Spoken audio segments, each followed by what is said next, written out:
when you look at the very best hitters, what they don't have is what ends up happening to students of conventional swing instruction today, which is a very robotic and stiff swing.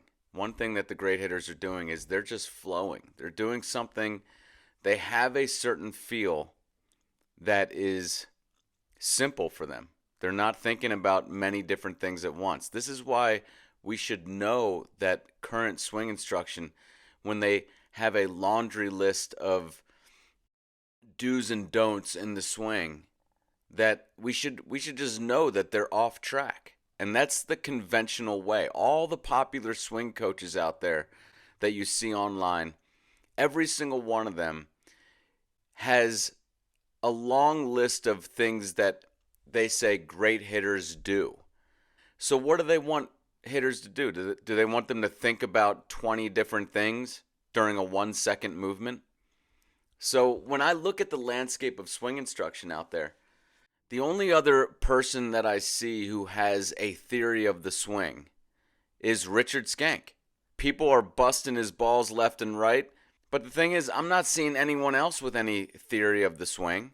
You have to boil it down to a simple feeling, and at least Richard Schenck is doing that. He has a pretty simple feeling that he wants people to feel, and he says that if you feel it, that's all you have to do. It's real simple. And so I commend him as being, like I said, the only other person who I see who actually has a theory of the swing.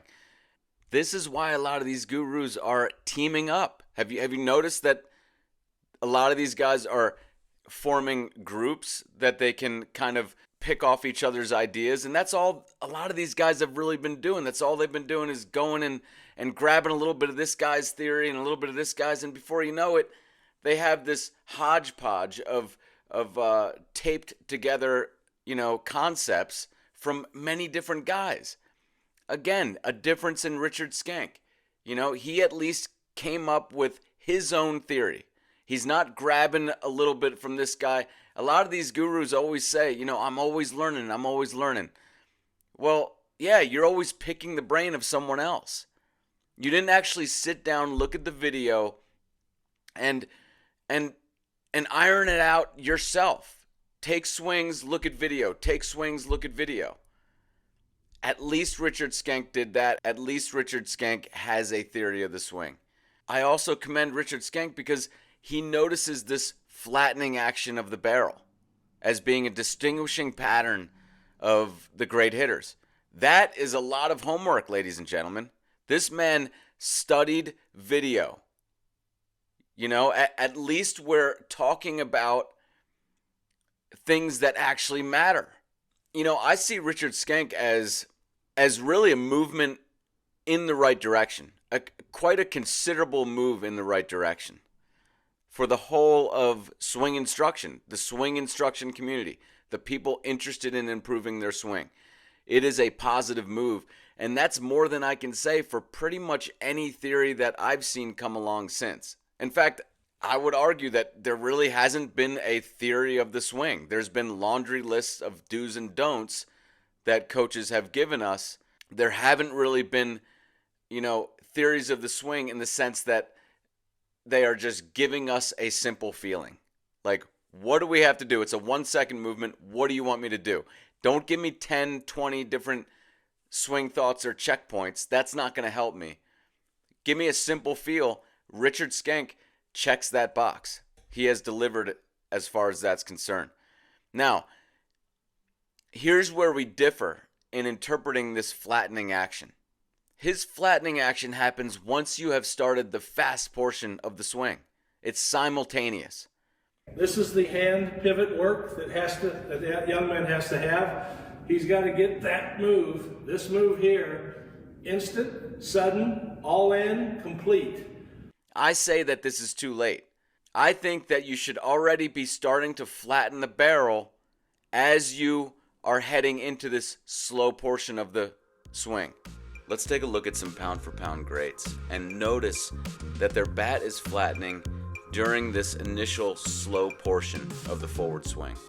the faster portion of the swing really shouldn't happen until just before contact and into the finish.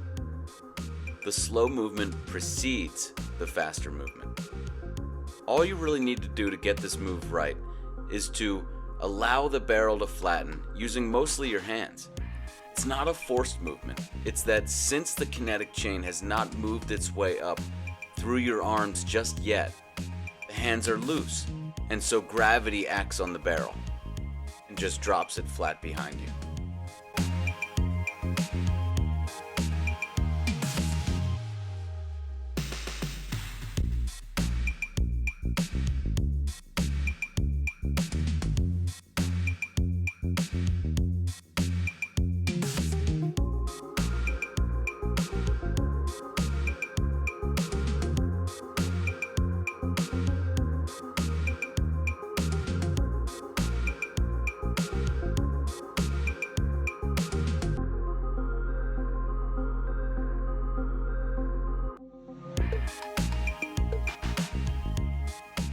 If we look at this kid, he's doing Richard Skanck's swing, and you can see that as he's in his slow initial forward rotation, his hands are really doing nothing. He's not getting any more front humerus compression. He's just sort of keeping that box intact, if you will. The bat, hands, and arms are not moving at all here. And then once he commits to swing, that's when he snaps the barrel back. Take a look at the blue line that I'm drawing here. This is the way I'd like to see the bat move, but you see that his bat is hardly doing anything at this time. You need to get this looping action, flattening the barrel at the start of this initial slow portion of the forward swing. People often tell me it's basically the same thing. You're both advocating for the flattening action of the barrel. The problem with his theory is that it makes you too arm controlled. Whereas flattening during the slow portion of the forward swing sets your body up to swing the arms.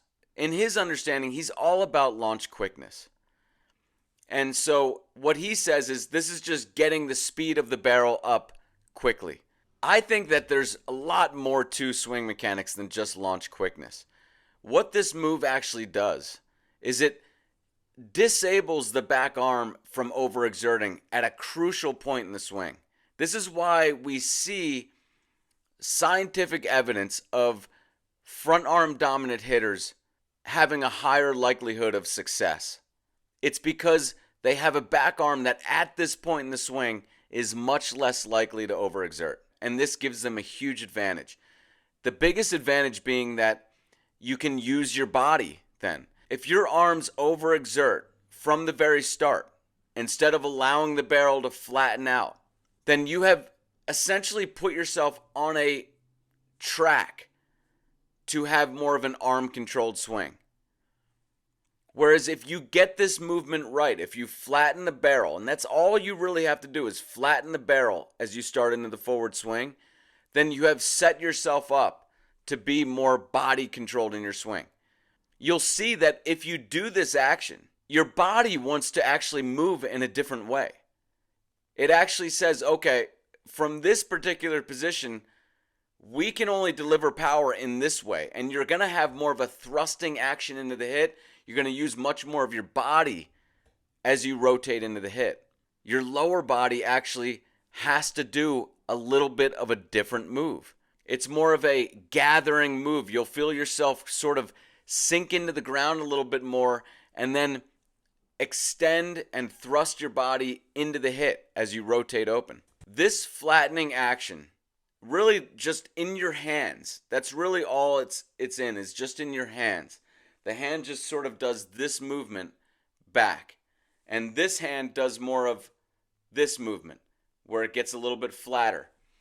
That little move, as you're in the slow portion of the forward swing, is 90% of what you need to get right in swing mechanics. So try this right now. As you're in the slow portion of the forward swing, and everyone should have a slow portion of the forward swing. It's the slow before the fast.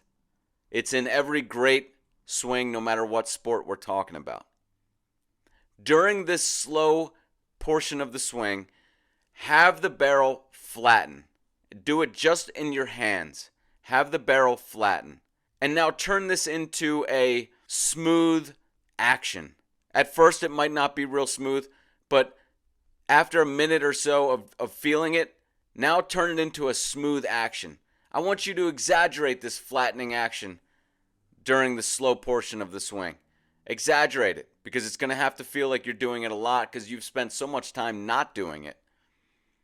So let's over exaggerate it a little bit and allow the barrel to flatten as you get into this slow start.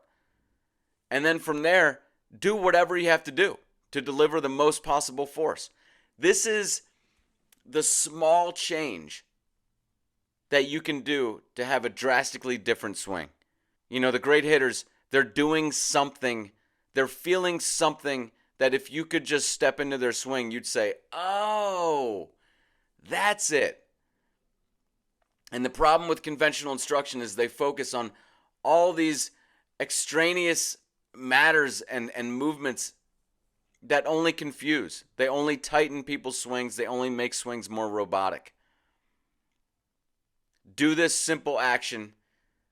Flatten the barrel with your hands as you're in the slow portion of the forward swing.